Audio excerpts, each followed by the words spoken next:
I think there's nothing that beats learning hands-on from someone you can see physically. I've always learned online because what I'm doing is not what my school has offered me. One of the challenges is finding the right mentor. I'm a northerner, a woman, and married at that. So sometimes the mentors are men. So there's always this cultural belief or this cultural barrier that I'm not supposed to be seen with men. Yes. And it gets to people around you. Another thing is you're not supposed to be out there everywhere on the media, because why would you have to tell me, why would you have to interview this person yourself? Why would you have to be the one? Why would you have to show your face there? Yes, so there is that. So I want to be someone these girls look up to.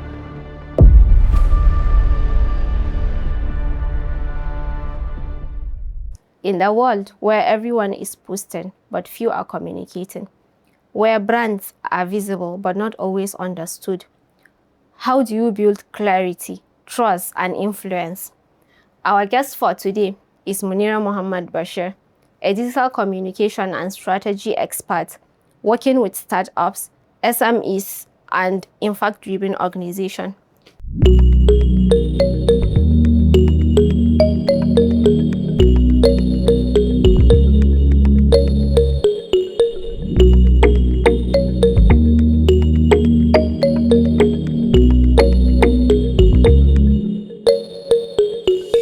When you look at social media brands, what is the first thing you notice that most people don't?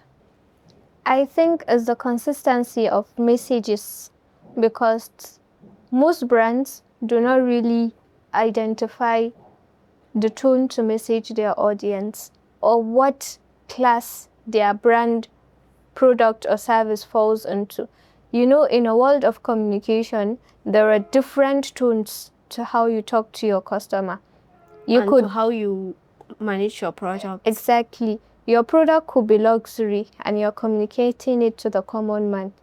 So for it to feel luxurious, there are certain messages that you have to keep out of whatever social media flyer that's going out there. Luxury comes from the touch, from the feeling. So what do you want your messaging to evoke? Are you trying to get the common man to buy your product or service? Or are you targeting the high-end customers? When I say high-end, I mean the rich. Or is this for students? Is this for lecturers? Depending on who you're reaching out to, people always find it very difficult to tone their messages to the right people. And I think this is the first thing I notice when I look at a page. So the tone of the message depends on the target audience. Yes. Okay. What is the biggest communication mistakes that startups are making today?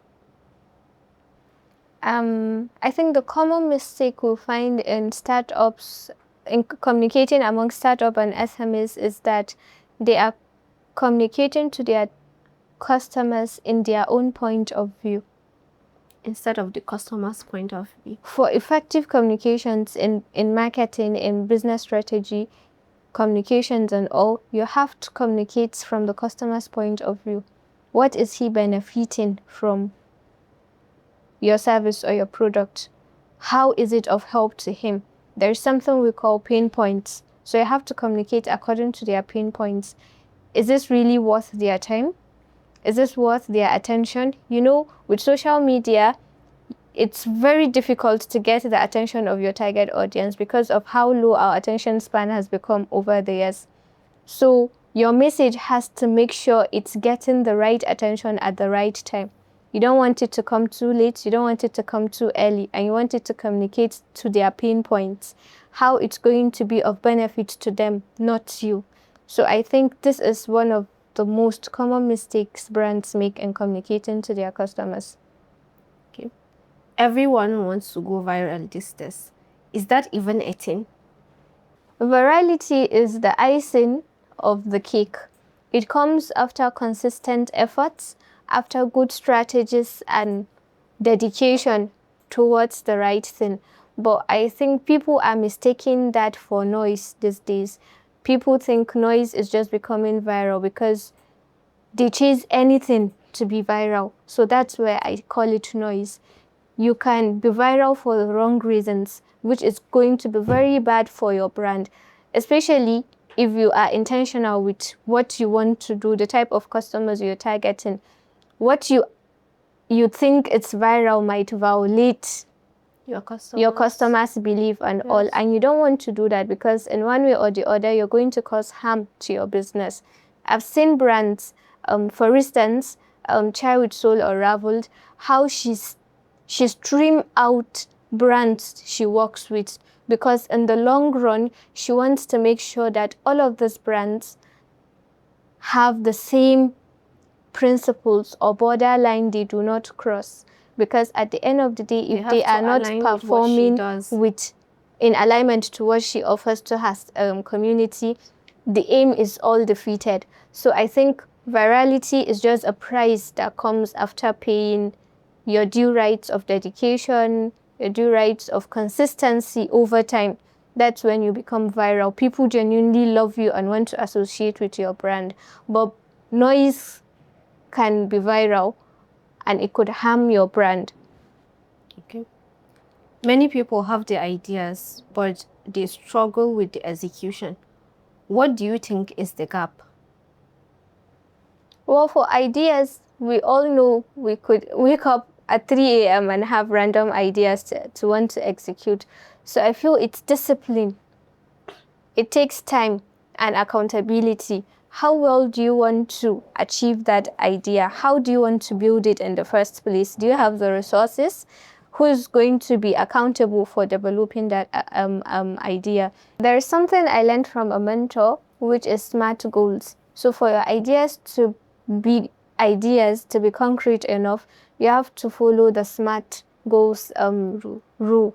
That they have to be specific, they have to be measurable, they have to be adaptable, as the SMART acronym achievable or adaptable, as the SMART acronym goes. So it's okay to have ideas, but do you have what it takes to execute them?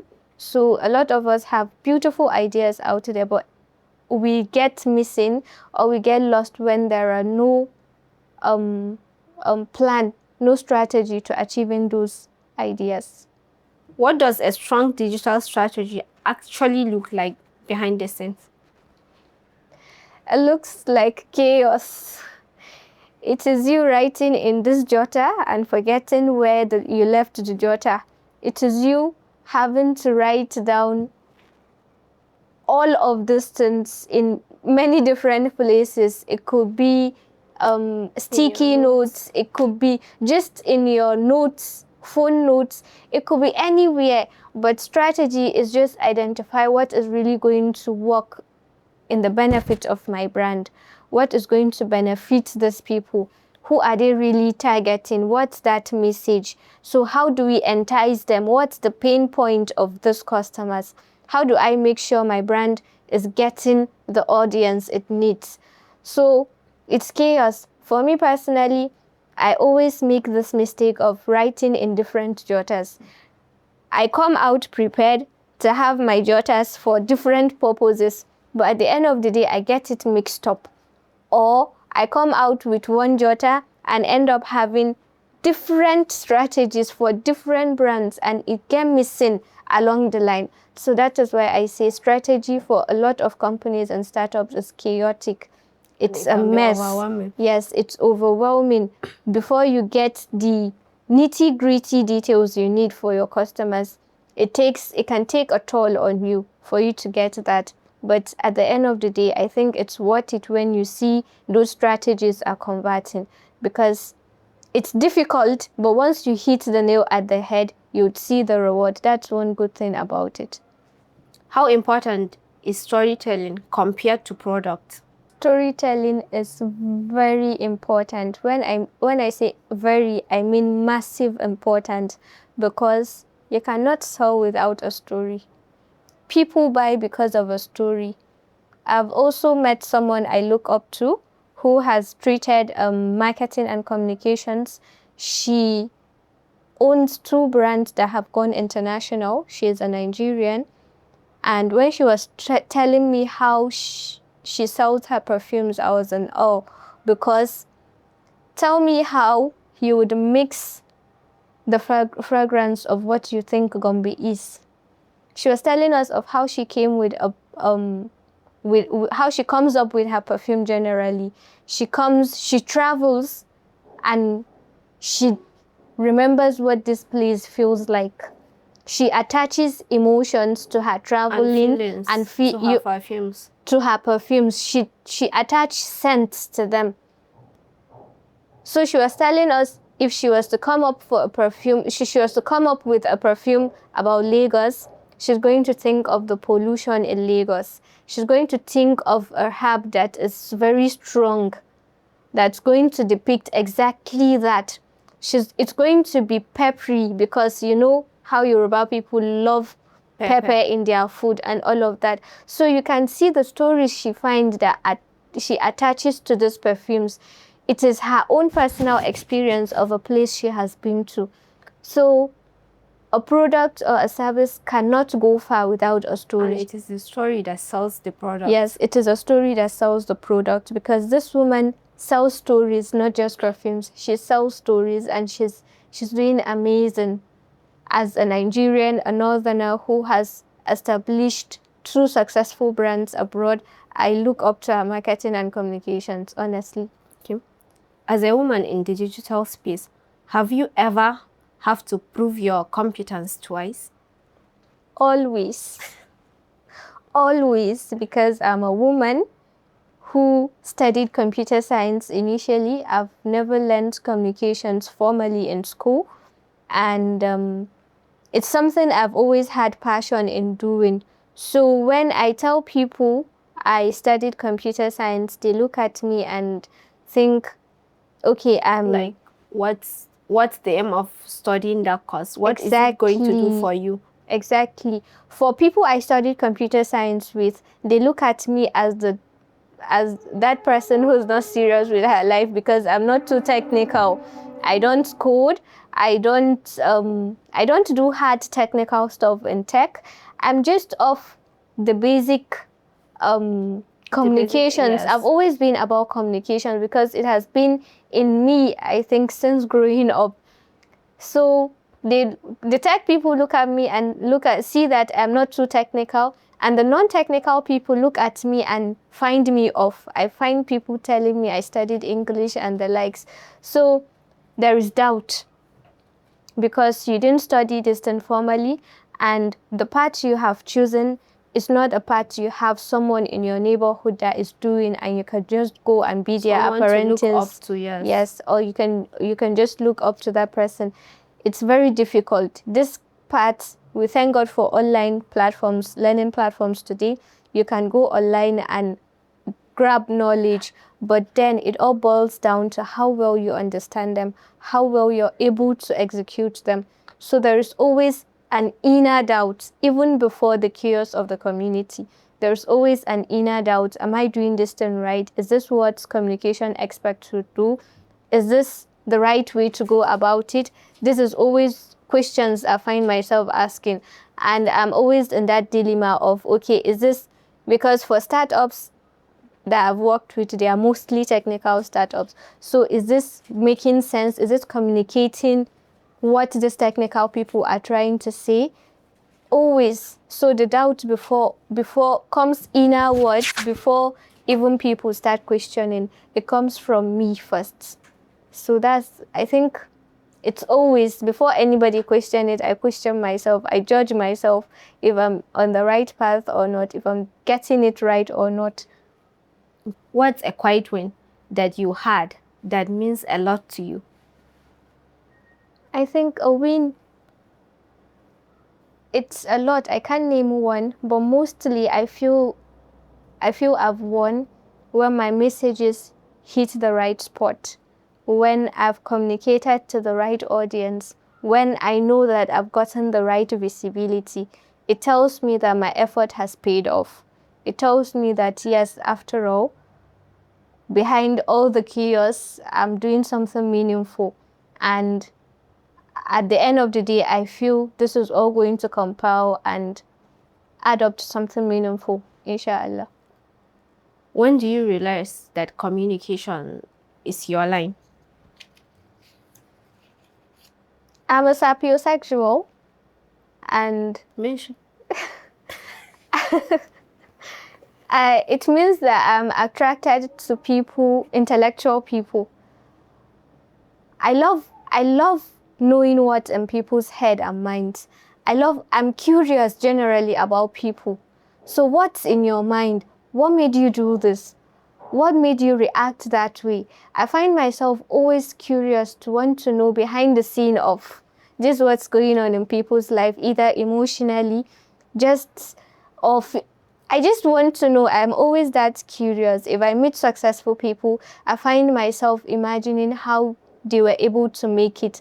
And if I would be given a chance to ask them, I believe I'm going to ask so many questions they'll get tired of me. Because growing up as someone who asks a lot of questions, I remember there was a day I was asking too much question with my dad. He was telling us how he met a family friend in Bauchi.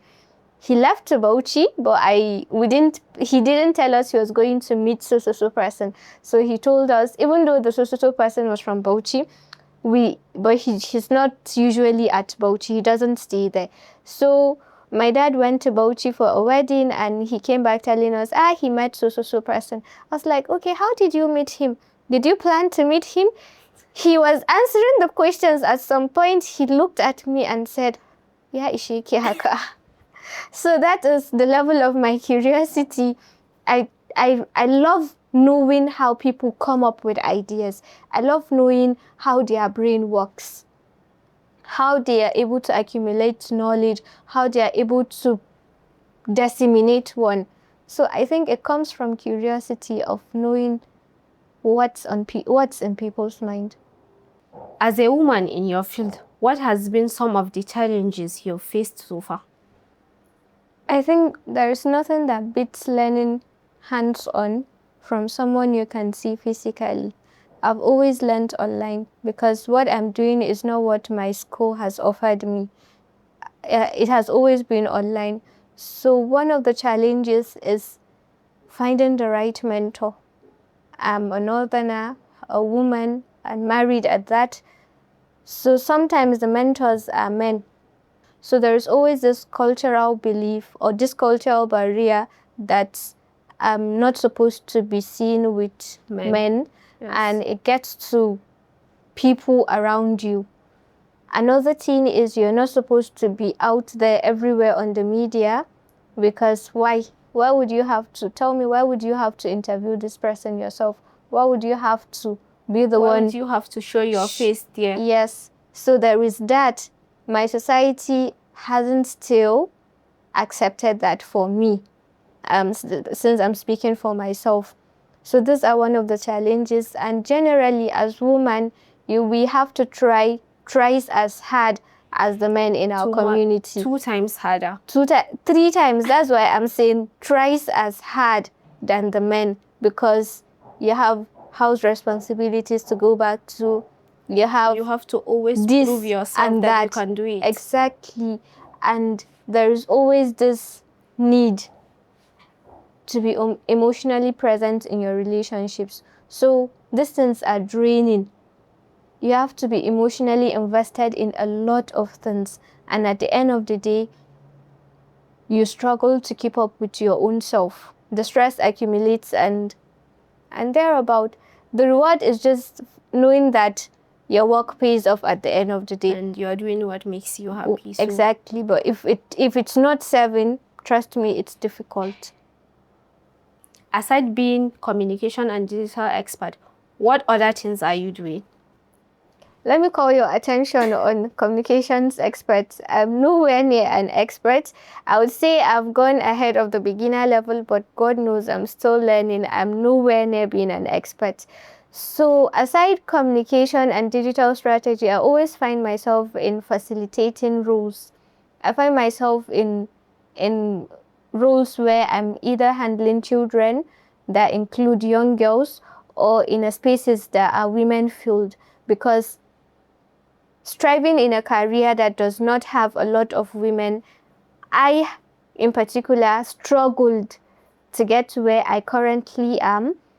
So because I want there to was be no one to show you the way. exactly. So I want to be someone those girls look up to, so that they can say someone is doing it. She wears the same hijab I wear. She's the same color. She speaks the same language I speak, And she'll be and there she's for me doing if I need it. anything. Yes. Even if I wouldn't be there for her, knowing that our cultures are the someone out same. there, yes. Someone who is exactly like me doing this thing is a lot of motivation and boost for these young girls. So I want to be that person for them. That's why I find myself in roles that include girls, youth generally, and even women. How did you find yourself in your field? Well, it started from the urge of not being a very technical person. I loved the idea of programming from the beginning. I started learning C++ from a diploma where I fell in love with the whole programming stuff.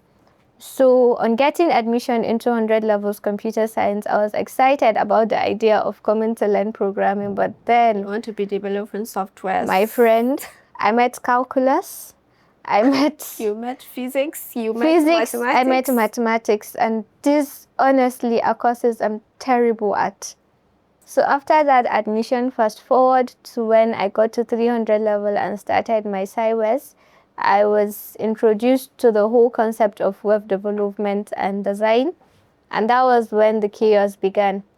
I was cool with HTML. It was beautiful at first, actually. Yes, it was. Honestly, I enjoyed the whole HTML, CSS, Bootstrap while they lasted.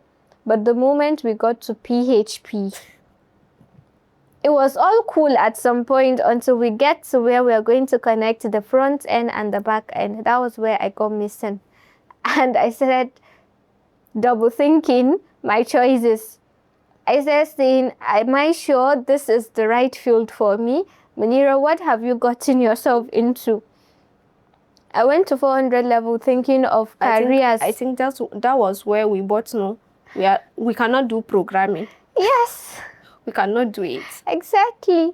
So that was, for me, I started thinking of careers in computer science that would allow me to do non-technical stuff. After graduation, not that I didn't love to program or solve problems that are related to programming. It's something I would love till tomorrow.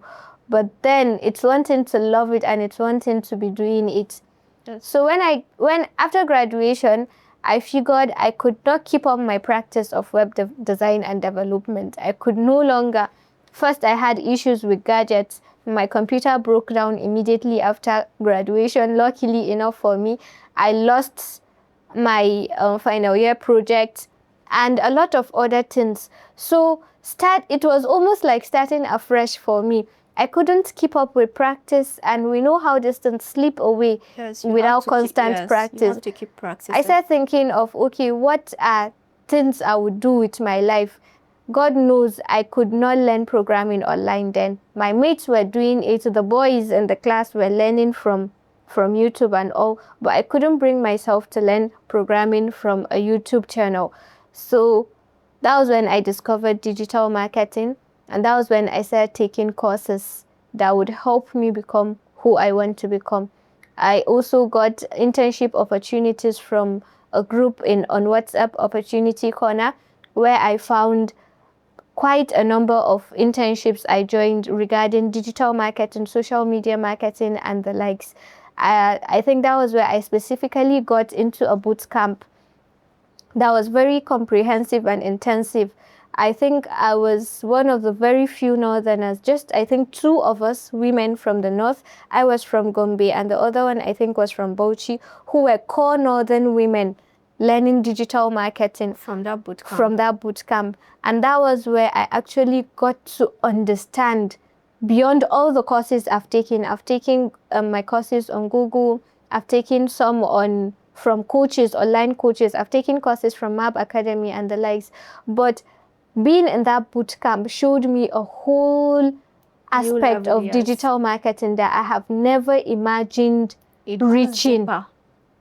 Yes, because For one, I am in Gombe with no prospect of traveling or leaving the four corners of Gombe. You understand? So that boot camp exposed me to Lagosians. These people are good. The project manager was in Dallas then. That was how our time zone was different, but this woman was always on time, making sure we are in our classes. It was strict, but it was worth it at the end. These people were executing projects with real life brands, and they bring these people to talk to us on this boot camp. It was purely online, but then I met people from MTN. I met people managing the digital communications of brands like the brands we know, MTN, Nivea, Glow, Etisalat, all these popular brands. They brought in people from First Bank with their digital marketing gig, what they wanted to achieve from this, from what they wanted to achieve with digital marketing. And we as students were exposed to working on those briefs. And the best, it was more of a competition because we were divided into groups, and the best group got to work with this real life brands. So I think this is something that if not for Opportunity Corner, or if not for having at least a few people that are more exposed around me, I would have never had the opportunity of learning from those people. And I've been dreaming of going to Lagos since then, because this is where the real job is. This is where the real value happens. And the real value happens. This is where your job converts more, and this is where you're going to get mentors to put you on the right track. Any word of advice for youth, especially women looking to venture into your field? I would say for now, the internet suffice, because there are a lot of resources compared to when I started. There was no ChatGPT when I started, so it was just me surfing the internet and all of that. But now there are a lot of resources, free resources out there.